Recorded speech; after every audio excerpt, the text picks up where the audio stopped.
Hezbollah समूह के Israel पर बढ़ते हवाई हमलों ने नेतन्याहू की बेचैनी को बढ़ा दिया है। ये संकट लगातार इजरायल के खिलाफ विकराल रूप ले रहा है। हिजबुल्ला के ताबड़तोड़ हमलों से उत्तरी इजरायल धधक रहा है।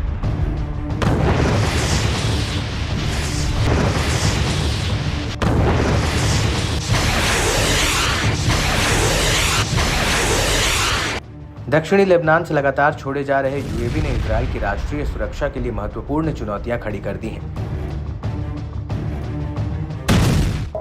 हिजबुल्ला टोही निगरानी और यहां तक कि इजरायली लक्ष्यों के खिलाफ हमले के लिए यूएवी का उपयोग कर जबरदस्त तबाही मचा रहा है।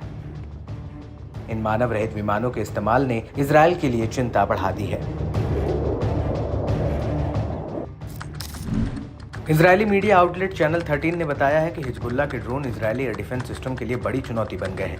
ये वह अबूझ पहेली बन गए हैं जो इजरायल के लिए बड़ा खतरा है। हिजबुल्ला के एक तरफा हमले वाले ड्रोन इजरायली लक्ष्यों को प्रभावित कर रहे हैं। सीधे सटीक हमलों ने इजरायल में काफी नुकसान पहुंचाया है। लेबनान से आ रहे लड़ाकू ड्रोन इजरायली सेना के लिए आफत बन गए हैं। इजरायल की दुनिया में टॉप क्लास आयरन डोम सिस्टम और लड़ाकू विमान हिजबुल्ला के ड्रोनों को काबू करने में विफल रहे हैं। चैनल 13 ने खुलासा किया कि गाजा पर युद्ध शुरू होने के बाद से उत्तरी इजरायल की ओर 1000 से ज्यादा ड्रोन लॉन्च किए गए हैं। वहीं इजरायल के उत्तरी कमान के पूर्व कमांडर योसी पेलेड ने इजरायली पब्लिक ब्रॉडकास्टर कैन 11 को बताया कि उत्तरी मोर्चे पर घटनाक्रम हिजबुल्ला के लिए एक उल्लेखनीय रणनीति जीत है।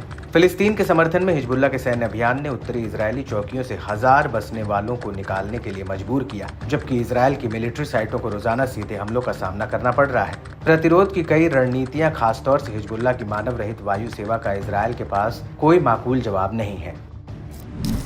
वहीं इजरायली मिलिट्री साइटों पर हिजबुल्ला के मानव रहित हमलों का सिलसिला लगातार जारी है। लेबनान की ओर से हाल में एक तरफा हमलावर ड्रोनों के झुंड ने वेलोन बेस को निशाना बनाया। ये बेस दक्षिणी लेबनान से इजरायली वापसी लाइन से 15.5 किलोमीटर दूर रोश पीना में दक्षिण में है। ये वो इलाका है जिस पर पिछले कुछ दिनों में कई हमले हुए हैं। विस्फोटकों से लदे ड्रोनों ने बेस में इजरायली बलों के ठिकानों और आवासीय इलाकों को निशाना बनाया। हिजबुल्ला की सैन्य यूनिट ने बताया कि वेलोन बेस में 210वीं डिवीजन के तहत सेवारत कई इजरायली बटालियों का मुख्यालय है, जो सीरियाई मोर्चे पर कब्जे वाले गोलन में ऑपरेशन के साथ साथ भंडारण सुविधाओं के लिए जिम्मेदार है। इजरायली मीडिया ने दावा किया कि उत्तरी मोर्चे पर इस तरह के हमले लगभग रोजाना की घटना हो गए हैं। ड्रोन के अपने लक्ष्यों पर झुंड बनाने के अनगिनत वीडियो सामने भी आते हैं, जबकि महंगी इजरायली वायु रक्षा मिसाइलें और लड़ाकू जेट आने वाले हमलों को रोकने के लिए संघर्ष कर रहे हैं। रिपोर्ट में हिजबुल्ला को मिडिल ईस्ट में सबसे खतरनाक संगठन बताया गया है, जो इजरायल के लिए बड़ा गंभीर खतरा बना हुआ है।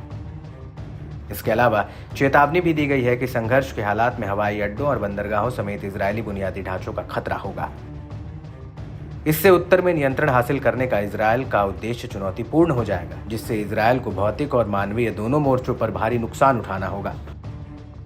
बता दें कि हिजबुल्ला के ड्रोन गाइडेड हथियारों से लैस होने के अलावा इजरायली सैन्य अभियानों, रणनीतिक स्थानों और संवेदनशील बुनियादी ढांचे पर खुफिया जानकारी इकट्ठा कर सकते हैं।